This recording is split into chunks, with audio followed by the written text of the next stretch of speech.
2 minggu yang lalu kita 2 minggu yang lalu kita sudah belajar bagaimana caranya proses memasukkan jurnal secara online menurut JACS, ya, Journal of American Chemical Society. Nah, sekarang minggu ini kita mau melihat bagaimana proses dari Elsevier atau Science Direct, ya. Jadi kan kalau misalnya kita berbicara dunia perjurnalan gitu ya, dunia publisher. Nah, sebenarnya yang publisher besar di scientific writing ini ada setidaknya ada 3, ya. Nah, satu itu American Chemical Society. Nah, itu yang kita sudah pelajari 2 minggu terakhir. Nah, kedua itu ada Royal Society of Chemistry, ya, itu dari Inggris. Nah, baru ada yang Elsevier. Ya, Elsevier ini dari Belanda. Ya. Nah, jadi kita perlu lihat juga Elsevier ini. Karena apa? Karena Elsevier ini tidak fokus ke kimia aja, ya. Elsevier ini mereka mempublikasikan penelitian di berbagai bidang, ya. Apakah itu bidang medical, ya, atau bidang teknik, atau bidang ekonomi, dan macam-macam gitu ya. Nah, jadi kita perlu juga melihat. Nah, jadi kenapa kita perlu mengubah mindset kita sekarang segala sesuatu lebih gampang cara elektronik? Karena kalau kita memakai submission dengan cara elektronik ini, kita itu menghemat waktu, ya, menghemat waktu. Nah, jadi kita kalau misalnya tadinya harus kirim jurnal secara hard copy ke publishernya, itu kan butuh waktu. Misalnya contohnya kita harus kirim ke kantor JACS gitu, misalnya kantornya ada di Washington DC gitu misalnya. Nah, biasanya kantornya itu kan di satu gedung. Nah, gedungnya itu bukan hanya si JACS itu aja yang berkantor di situ. Banyak juga mungkin perusahaan-perusahaan lain berkantor di situ. Nah, misalnya contohnya kita mengirimnya ke PO Box. Nah, ketika kita mengirim ke PO Box itu kan orang-orang yang di PO Box itu harus mensortir. Nah, mensortir mungkin ini untuk yang di lantai 1, surat di lantai 1, surat lantai 2. Nah, jadi misalnya kita kirim, itu untuk sampai ke editor itu mungkin memakan waktu 2-3 hari contohnya. Tapi kalau misalnya kita melakukan pengajuan secara elektronik ini, ya, begitu kita upload jurnal kita itu, manuskrip kita itu, otomatis si editor bisa langsung meriksa, ya, meninjau, mereview, ya. Jadi benar-benar mempersingkat waktu publikasi secara keseluruhan. Jadi itu kelebihannya kalau kita electronic submission.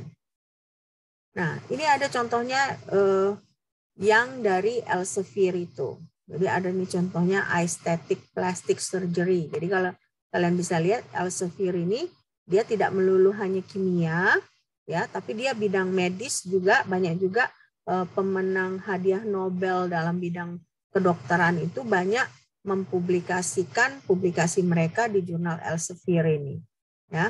Nah, jadi kalau untuk memasukkan jurnal secara online itu ada menunya. Nah, di sini ada submit online. Jadi kita bisa klik submit online ini. Nah, dari situ kita bisa melalui proses. Nah, prosesnya itu alurnya itu jelas di submit online ini sehingga kita bisa memasukkan jurnal secara online. Nah, nanti pun status bagaimana status jurnal kita itu setelah kita submit itu pun bisa kita lihat di akun kita di jurnal ini, ya. Nah, ini dia contohnya bahwa ada submit online, ada instruction for author. Jadi semua yang saya share informasinya selama 3 minggu ini sebenarnya saya mengambilnya dari instruction for author ini, ya. Jadi dari sini saya ambil bagaimana saya summary-kan bahan perkuliahan kita sebenarnya selama 3 minggu ini. Nah, kalau untuk Elsevier ini ada yang unik dibandingkan JAX. Yang uniknya apa? Di Elsevier ini ada namanya ORCID ID. Nah, ORCID ID ini adalah seperti kayak kita KTP ada nomor NIK gitu. Nah, ORCID ID ini kayak nomor identitas dari peneliti. Nah, ORCID ID ini untuk setiap orang peneliti itu unik. Misalnya saya punya ORCID ID sendiri. Nah, mungkin teman saya punya ORCID ID tersendiri. Nah, apa tujuannya kita membuat ORCID ID ini? Karena banyak sekali peneliti ya di dunia ini. Nah, ada kemungkinan namanya sama. Nah, misalnya saya baru sadar ya, di Unimed ini ternyata nama Elfrida banyak sekali. Memang bukan Elfrida Ginting, tapi Elfrida. Nah, murid bimbingan saya angkatan 2019 pun namanya Elfrida. Jadi, nah, banyak sekali orang yang namanya sama. Nah, kalau kita punya ORCID ID ini, berarti kan tidak akan tertukar namanya. Ya, tidak akan tertukar. Nah, unik dia. Nah, jadi saat misalnya ada seseorang pun mensitasi pekerjaan kita, dia tidak akan salah mensitasi pekerjaan orang lain karena ORCID ID ini ada. Nah, ada contoh yang saya lihat, yang saya dengar pernah terjadi gini ya. Ini Google Scholar. Nah, di Google Scholar itu kan dia tidak pakai nomor identitas yang unik seperti ini ya. Nah, dia asalkan kita punya email Google, nah kita bisa masuk. Jadi di Google Scholar itu begitu kita ada publikasi. Nah, yang saya pernah ada dengar cerita gitu ya.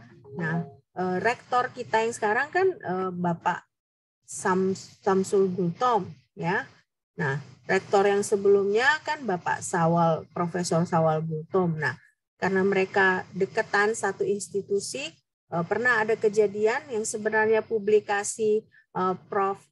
Sawal itu ternyata jadinya jatuh di publikasi rektor yang sekarang, Pak Samsul ya. Nah, kenapa bisa terjadi seperti itu di Google Scholar? Karena ya tidak ada ORCID ID ini ya. Nah, jadi ORCID ID ini tujuannya apa? Tujuannya supaya nggak ada kebingungan, supaya misalnya kalau memang itu publikasi Elfrida Ginting, ya hanya Elfrida Ginting yang berhak atas publikasi itu. Nah, jadi ORCID ID ini supaya tidak ada kebingungan kalau misalnya ada nama yang sama atau yang mirip. Ya, nah itu kejadiannya ya, Prof. Sawal dengan Pak Samsul Gultom. Nah, karena nama mereka mirip dan institusi mereka sama, malah ketukar gitu ya. Nah, jadi ORCID ID ini tujuannya supaya tidak terjadi seperti itu. Nah, jadi setiap kita bisa sebenarnya kita mendaftar nomor ORCID ID. Caranya bagaimana? Kita masuk ke sistem editorial, baru edit akun saya, baru perbaharui informasi. Nah, itu caranya. Nah, nanti kalau misalnya kita berniat untuk mempublish paper kita, nah berarti kita harus daftarkan nomor ORCID ID kita supaya nanti kalau paper kita itu sudah terbit, nah orang-orang juga bisa mensitasi. Nah, jadi H-index kita itu bisa secara bagus terdeteksi oleh database ya. Nah, jadi apa itu ORCID ID? Nah, ORCID ID itu biasanya di Springer Nature. Ya, Springer Nature.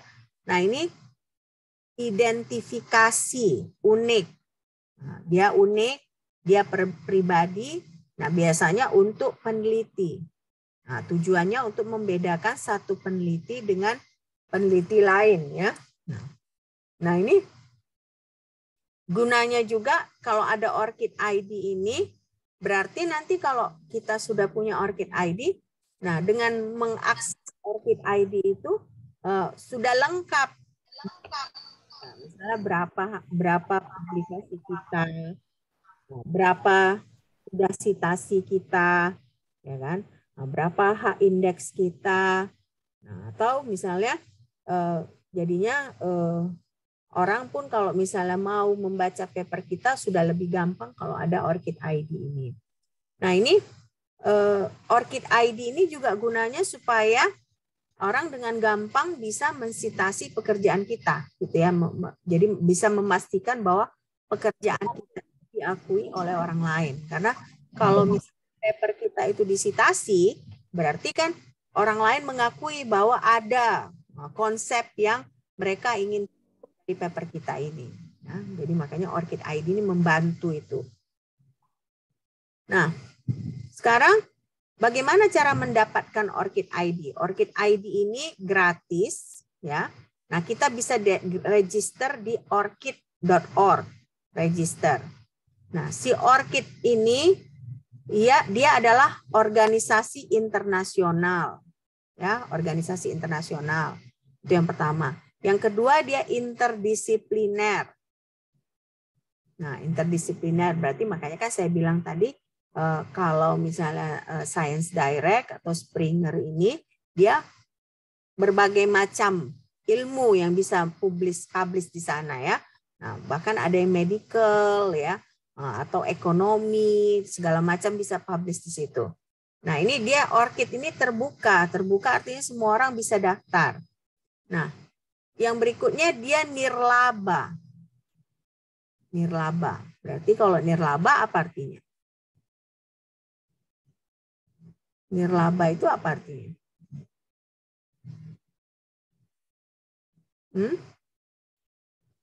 Nirlaba itu apa artinya?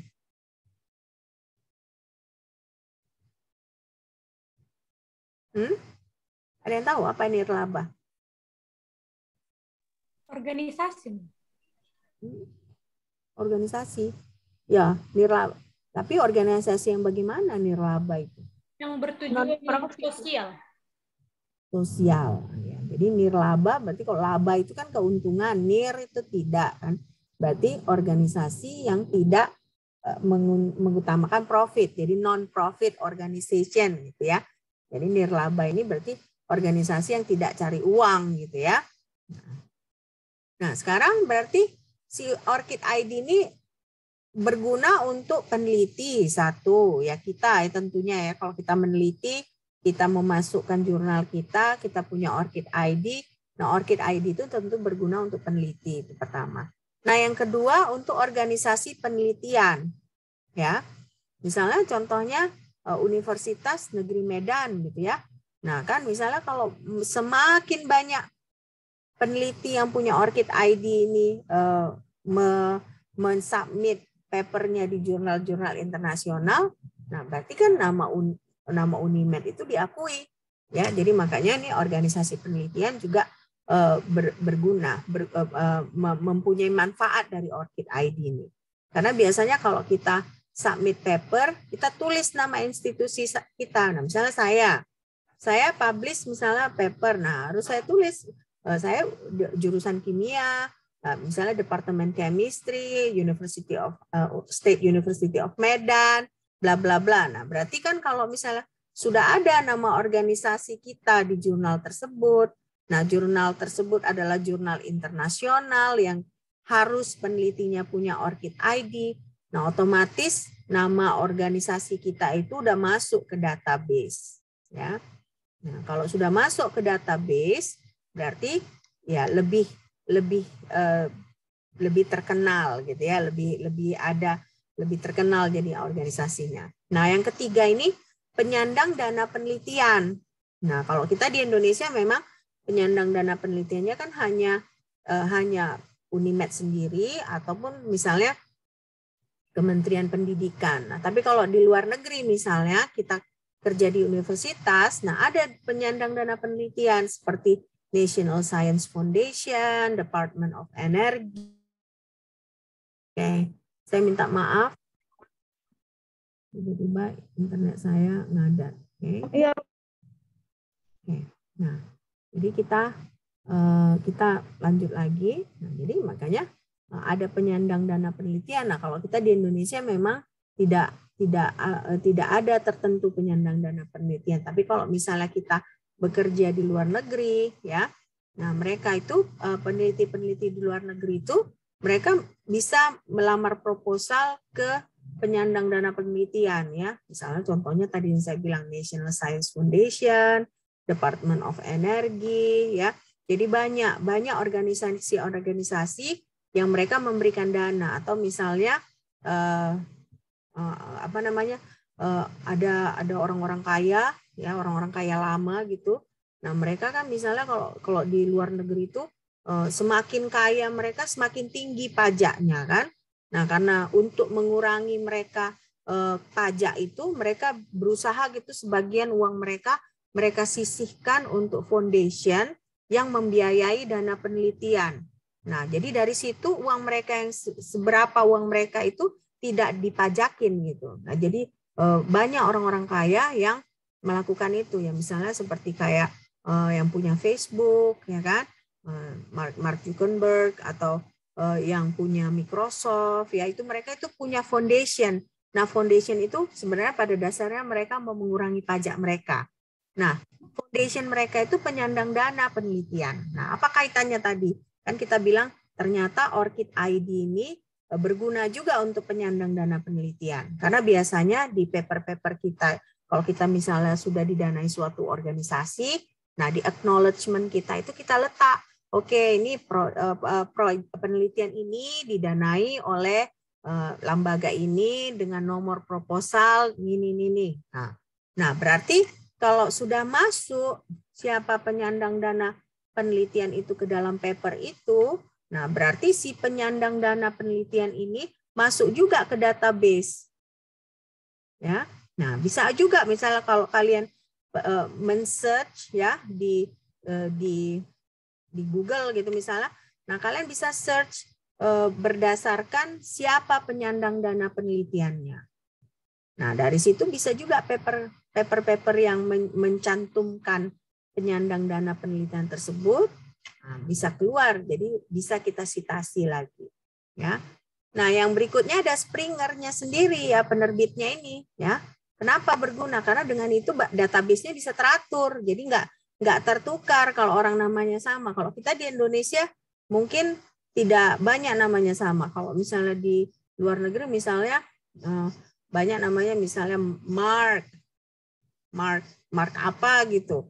Baru misalnya Mark Zuckerberg atau Mark William. Nah, semua pakai Mark kan. Nah, kalau tadinya ORCID ID-nya misalnya tidak unik, nah ketukarlah bisa publikasinya. Jadi makanya si ORCID ID ini berguna juga untuk si penerbit Springer ini. Nah, jadi ada nanti di komponen dari kita memasukkan jurnal itu secara online itu, kita harus memasukkan siapa yang mendanai riset kita. Nah, dengan menambahkan siapa yang mendanai riset kita itu, nah itu akan membuat manuskrip kita itu ketika sudah diterbitkan lebih bisa dilihat orang lain, gitu ya, lebih bisa dilihat orang lain.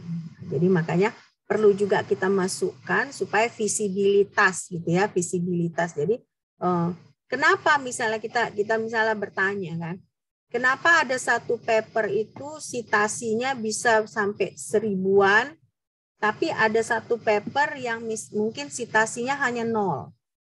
Nah, berarti kan yang paper yang citasinya itu 1000-an itu kan berarti visibilitasnya sudah bagus. Misalnya contohnya memang yang mengarang itu peneliti tersebut sudah terkenal, itu satu.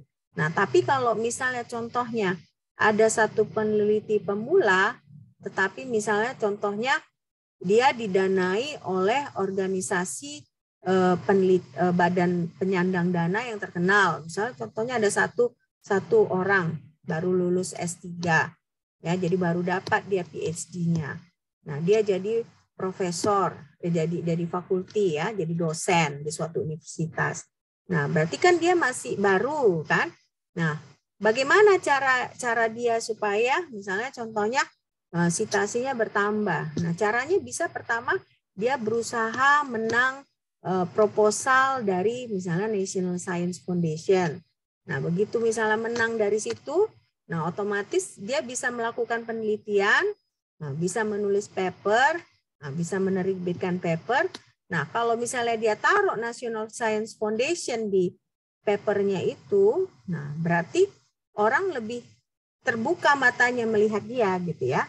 Karena kan National Science Foundation itu bergengsi gitu ya. Nah kalau di Indonesia berarti misalnya kita bisa menang penelitian dari misalnya Kementerian Pendidikan, tapi tidak lokal Unimed, tapi dari Kementerian Pendidikan. Misalnya kalau dulu kan Kementerian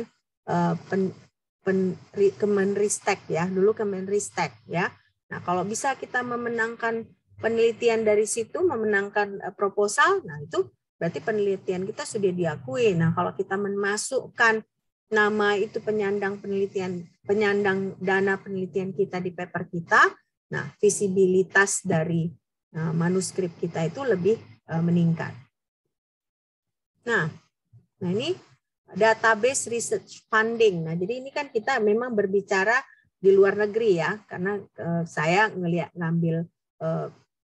ngambil bahannya ini dari jurnal-jurnal internasional. Nah jadi kalau misalnya ada paper-paper yang sudah di-accepted ya. Nah, kita bisa pergi ke cross-ref funding data search ya. Nah, kita ketik di sini misalnya National Science Foundation. Nah, misalnya ternyata memang kita didanai National Science Foundation. Nah, nama kita masuk ke situ paper-paper yang kita terbitkan. Nah, berarti kan orang dengan gampang bisa mendapatkan paper kita, informasi tentang paper kita. Nah, kalau gampang didapatkan informasi tentang paper kita, nah otomatis berarti kan orang lebih gampang mensitasi ya, mensitasi paper kita. Kenapa Riri kok ketawa-ketawa? Hah? Kenapa ketawa-ketawa? Enggak, Ma'am. Ya. Kita saling menghargai lah ya di sini ya. Udah sore ini kan, emosi saya pun lagi naik ini. Kalau kalian pun nggak sopan, ya, oke. Nah, ini ada reviewing. Nah, jadi ada reviewing and acceptance. Nah, berarti kan papernya direview. Nah, setelah direview baru diterima. Kalau memang layak diterima. Nah, saya sudah pernah kayaknya menjelaskan ke kalian. Apa itu peer review? Ada yang bisa menjelaskan apa itu peer review? Apa sih peer review itu?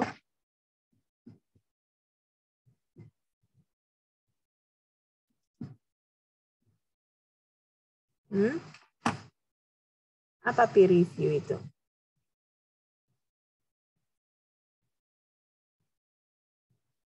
Jurnal akademis, Ma'am.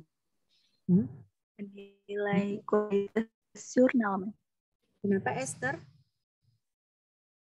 Menilai kualitas atau kelayakan suatu jurnal, Ma'am. Menilai, jadi yang menilai kelayakan suatu jurnal. Nah, tapi siapa yang menilai? Ini kan peer, ada peer. Apa ini peer?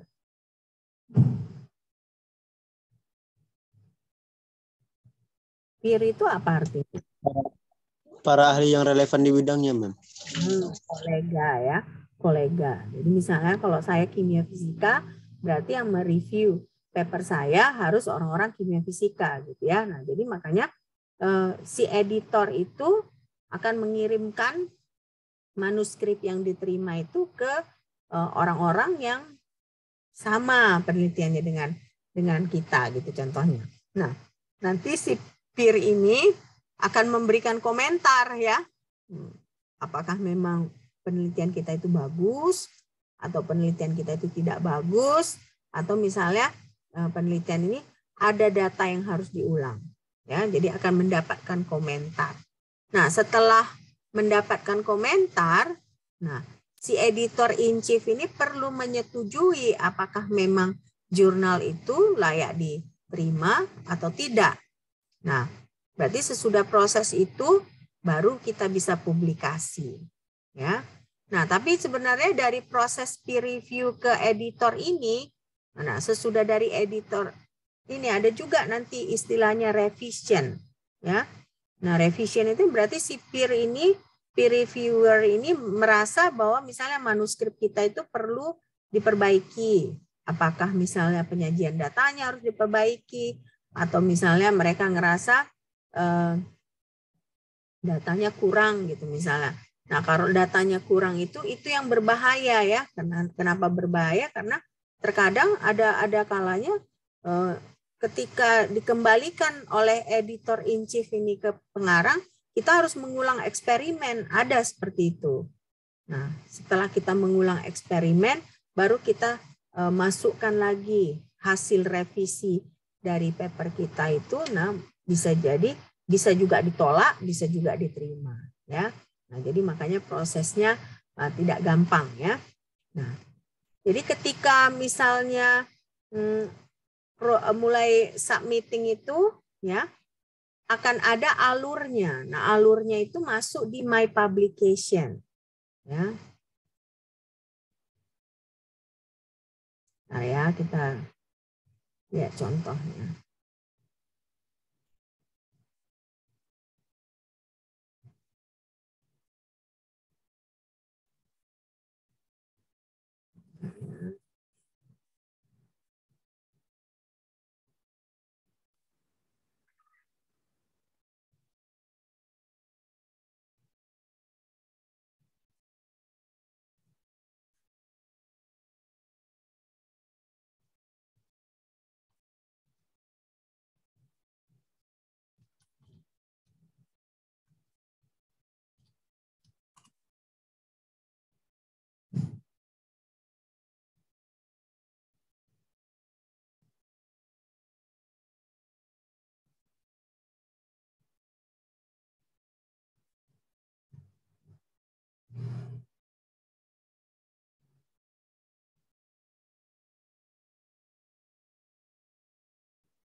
Jadi ini kita masuk ke websitenya Springer Nature, ya, Springer Nature.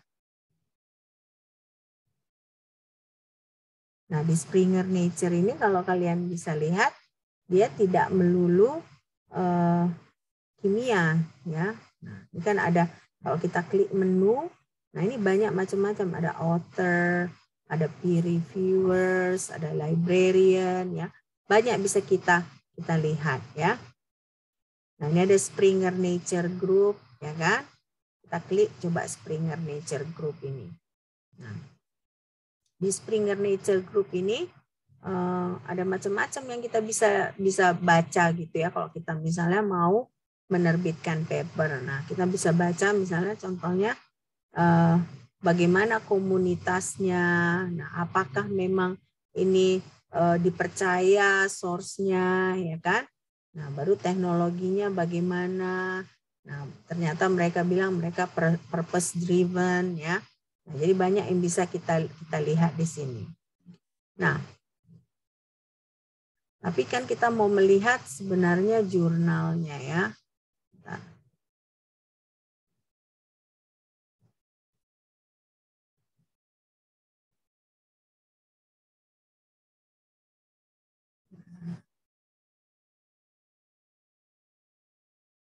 Nah, kita masuk ke jurnalnya aja, Springer, kan, ya. Nah, jurnalnya ini kalau kita lihat, ya. Nah, kalau kalian lihat di sini, dia macam-macam, ya. Ada arsitek, ada business management, ada computer science, ya. Ada earth science, bahkan ada medicine, ya. Tentang obat-obatan. Nah, makanya saya tadi bilang kan banyak yang mendapatkan Nobel Prize dalam bidang kedokteran itu, mereka menerbitkan papernya di Springer ini, ya. Nah, jadi dia tidak hanya sains aja, ya kan, tentunya ini kan sains, bagian sains kan, chemistry, biomedicine, ya, mathematics, physics, tetapi mereka juga ada social science, ya. Nah, social science. Jadi ini tidak hanya ilmu-ilmu eksakta, ya, tapi juga ilmu sosial. Nah, ada juga material science. Nah, kita coba klik di chemistry. Nah, chemistry pun ada macam-macam. Ada applied biological chemistry, ya, ada bioresources, bioprocessing, Nah, ada fashion and textile. Nah, jadi kalau kita definisi kita sekarang fashion itu kan hanya mode aja. Padahal sebenarnya fashion and textile itu gimana cara pewarnaan itu pun itu kimia ya sebenarnya ya. Jadi misalnya bagaimana caranya mendapatkan warna ungu gitu misalnya. Nah, itu kimia. Nah, ini ada juga jurnal Analytical Science and Technology. Ya, kita klik di sini. Salah contohnya. Nah, kalau kita klik ini, ya kan? Nah, kalau kita tertarik untuk memasukkan ke sini, nah tapi kalau kalian lihat ini Springer Open. Nah, karena ini Springer Open, berarti ini open access. Nah, karena open access, kalian lihat di sini ada article processing charge. Ya. Jadi makanya di sini berarti ada sistem pembayaran. Nah, berbeda misalnya kalau dia nggak open access. Kalau dia nggak open access, kita lebih gampang. Nah, ini kalau kita mau submit manuskrip kita, berarti kita klik yang ini. Ya, nah, submit manuskrip, kita klik. Apa yang terjadi misalnya?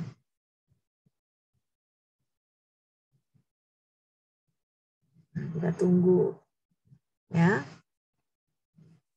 Apa yang terjadi kalau kita klik submit manuskrip? Nah, dia masuk ke editorial manager. Nah, ini dia harus masukkan username kita, masukkan password kita. Berarti kita harus dulu login. Atau bisa dia loginnya via ORCID ID. Jadi kalau kita sudah punya ORCID ID, kita tinggal login di sini, masuk melalui ORCID ID kita, dan kita mulai proses pemasukan manuskrip kita. Ya, nah jadi inilah yang kita bisa lihat dari si memasukkan jurnal secara online ini. Oke.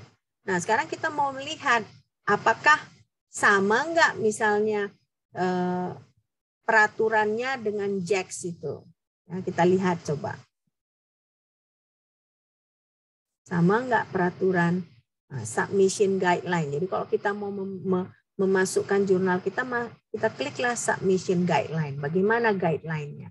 Nah, ini ada submission guideline-nya. Pertama dia ada before you submit. Nah, kedua ready to submit ya. Nah, baru 3 submit and promote.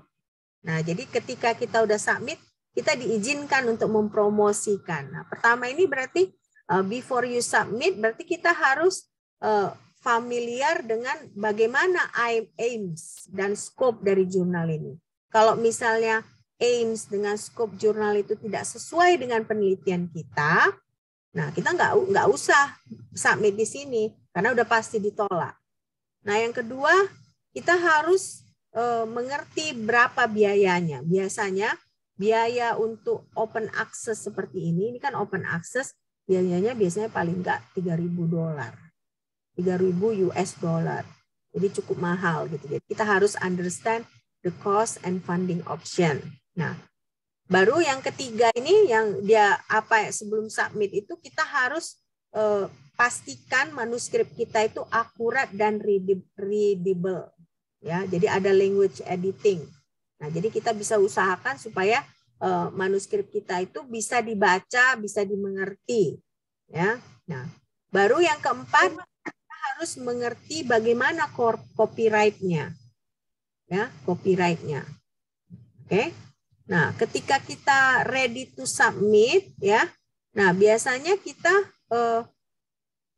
tentukan riset kita, penelitian manuskrip kita itu masuk ke research article kah, masuk ke review kah, masuk ke commentary kah, masuk short report kah, atau technical note. Nah, jadi tinggal yang mana kita pilih. Misalnya kita cocok di research article, kita pilihlah research article. Ya.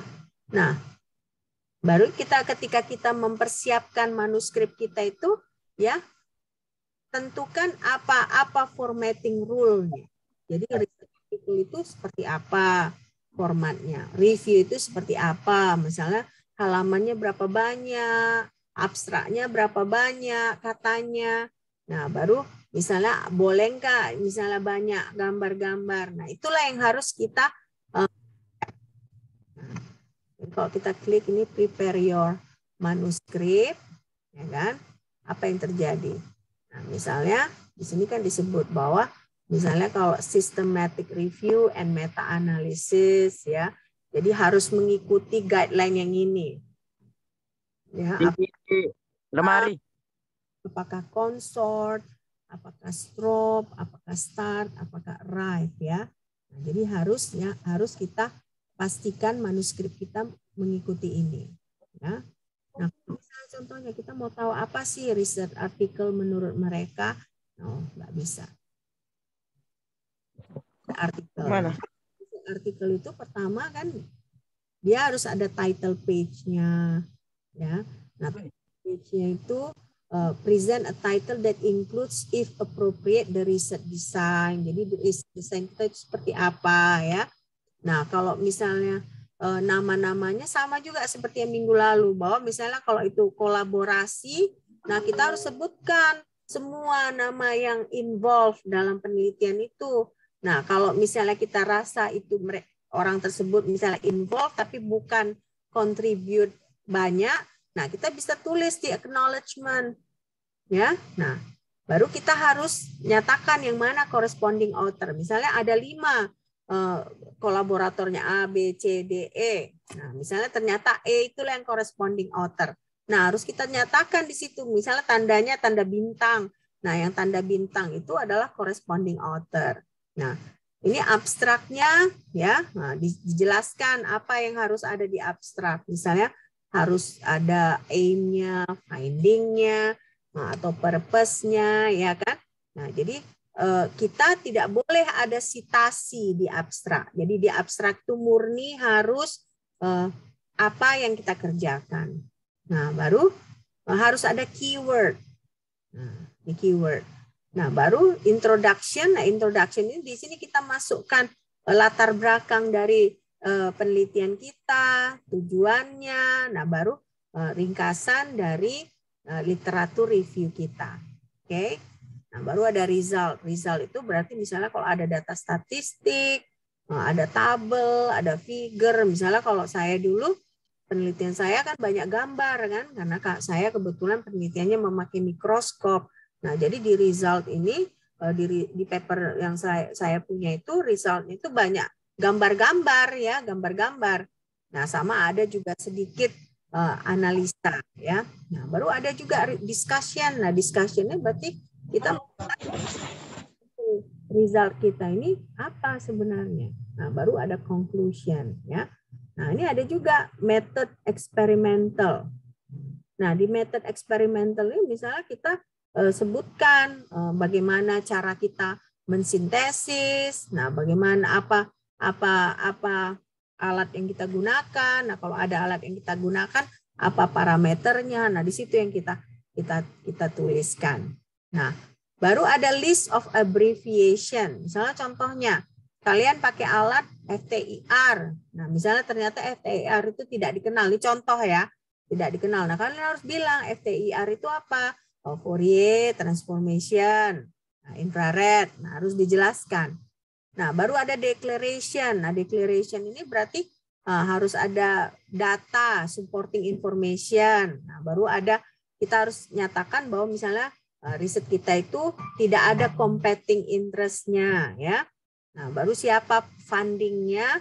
Nah, baru bagaimana kontribusi dari setiap kolaborator. Nah, ini baru acknowledgement, biasanya yang tadi ada orang yang membantu, tetapi membantunya bukan banyak gitu ya, tapi kita perlu acknowledge atau si fundingnya, ya. Nah, jadi ini yang bisa kita baca dengan detail bagaimana caranya kita memasukkan manuskrip kita. Oke. Nah, ada pertanyaan sampai di sini? Mem, saya Hairama masih bertanya. Ya, Hairama bertanya apa? Tadi kan Mem dibilang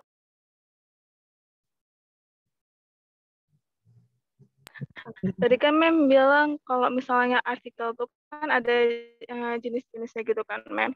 Terus di apa namanya, kita mau mengumpulkan artikel, maksudnya mau submit artikel jenis apa.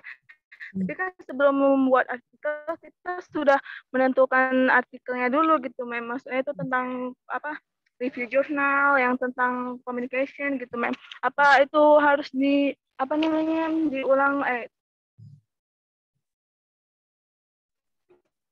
maksudnya di apa lah, Ya, Pak. ditentuin lagi sama penerbitnya gitu Mem. Ya, kita yang ngapain? Kita yang masukkan. Oke, kita bisa bilang oke, ini komunikasi gitu. Tapi kemarin di apa namanya di JAX itu ada beberapa, ada satu jenis yang mereka undang ya. Nah, kan ada, ingat kalian kan? Nah, nggak semua, misalnya nggak bisa kita tentu. Misalnya contohnya apa yang lalu, ya kan? Yang lalu kan ada saya bilang kan bahwa di situ dinyatakan bahwa kalau misalnya yang artikel yang itu berarti diundang gitu. Ntar ya, saya lihat lagi.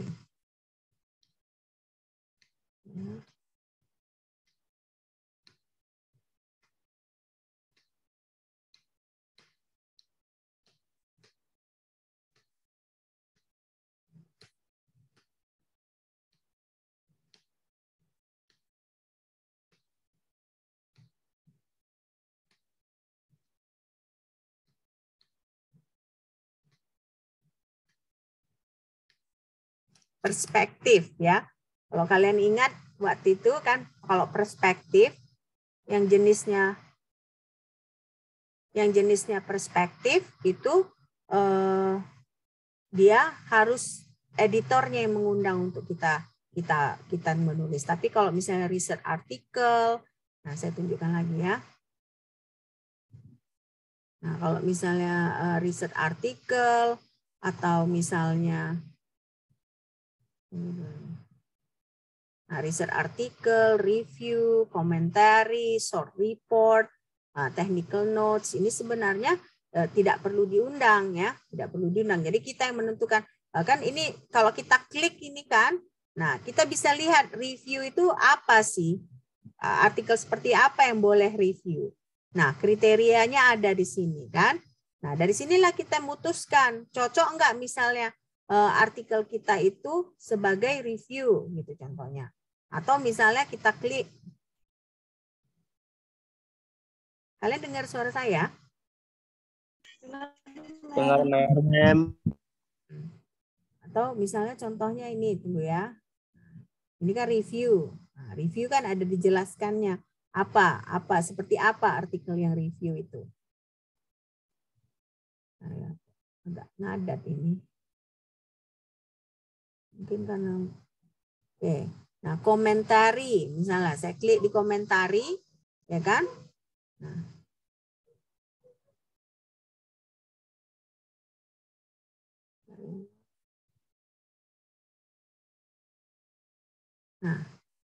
ini di komentari itu, short, narrowly focused article of contemporary interest and usually take the following discussion of art of an article or study. Nah, tapi kalau kalian ingat komentari itu nggak bisa di JAX, ya.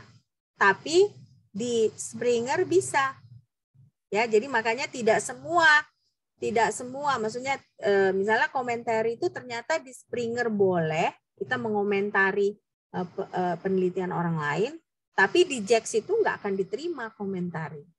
Nah makanya kan 2 minggu yang lalu saya bilang kan, kalau ditolak di JAX, biasanya si JAX bilang, oke, coba kamu masukkan jurnal ini ke jurnal-jurnal yang lebih spesifik. Nah, ini makanya contohnya di komentari. Kan 2 minggu lalu kita pelajari kalau JAX itu tidak menerima komentari. Ya. Jelas ya Rahma? Jelas nih. Jelas? Oke ya. Nah, saya mau tunjukkan dulu. Jadi pembimbing saya dulu dia ada CV-nya. Nah, nanti saya bisa tunjukkan ke kalian bagaimana dia menuliskan publikasi listnya ya. Jadi list-list dari publikasinya.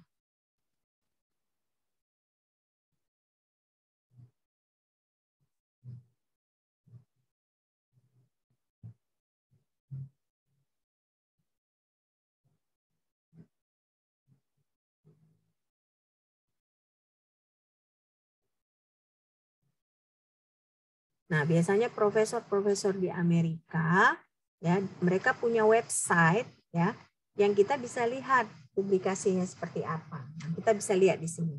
Nah, ini pembimbing saya S3, nah, kan?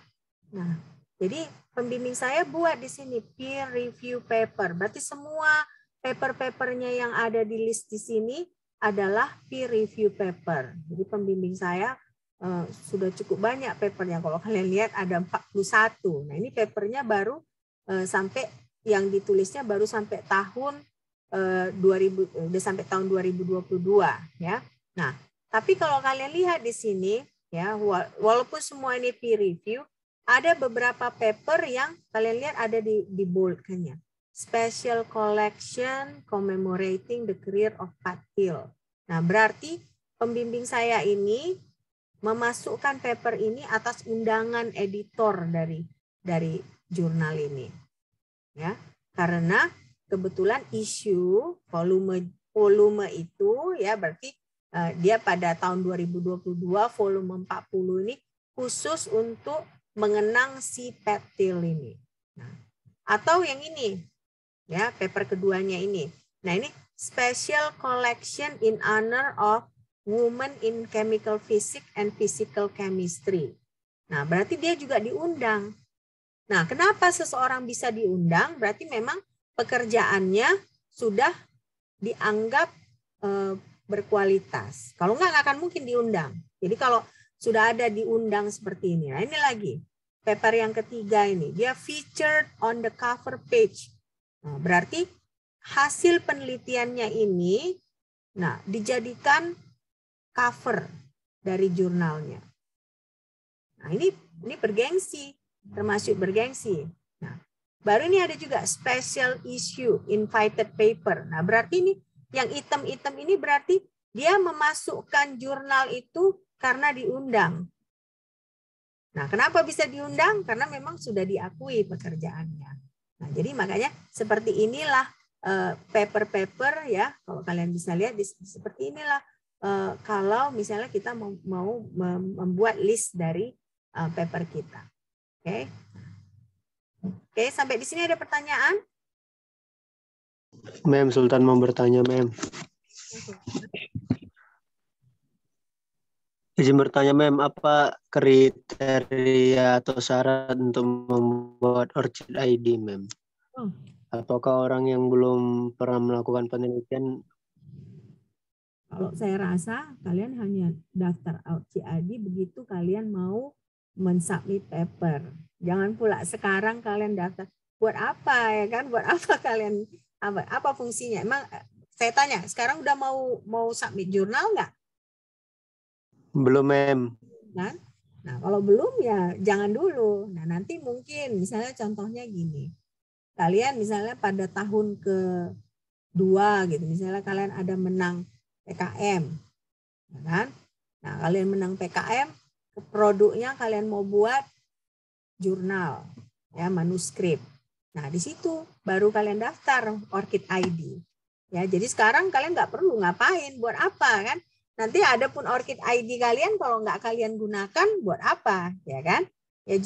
Ya Sultan? Iya, Mem. Oke. Nah, ada lagi pertanyaan? Mem, izin bertanya. Siapa ini? Siapa yang saya nggak tahu? Siapa yang mau bertanya? Inayah, Mem. Inayah, oh iya, silakan Inayah. Mem, jadi kan kalau tadi yang Mem bilang yang pre-review itu, pre-review itu kan ketika kita mengirimkan suatu jurnal kepada editor gitu kan. Jadi kan Mem, ya di pelajaran sebelumnya itu ada yang namanya jurnal itu mempunyai style masing-masing. Untuk mengirimkan ke suatu jurnal itu mempunyai style masing-masing.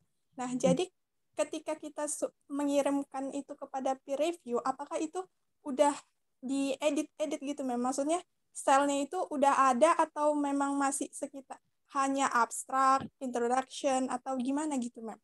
Udah lengkap paper kita. Jadi kalau dikirim ke peer itu udah lengkap, memang udah mau mereka tinjau gitu ya. Jadi bukan cuman abstraknya doang, enggak, tapi udah paper lengkap, udah ada judul, udah ada siapa nama pengarang, institusinya dari mana, ya udah lengkap semua. Baru kita kirim ke editor. Nah, editor lah yang menugaskan kira-kira siapa orang yang akan mereview paper kita. Nah, berarti yang mereview paper kita itulah peer review itu. Ya. Ya Ina ya. Jadi udah lengkap, bukan kalau belum lengkap buat apa kita suruh orang mereview paper kita ya kan, harus sudah lengkap ya. Oke, Ina ya? Iya, Mem. Oke, ada pertanyaan lagi sebelum kita tutup karena kalian udah mendekat buka puasa ini ya, yang berpuasa? Tidak ada? Oke, kalau tidak ada besok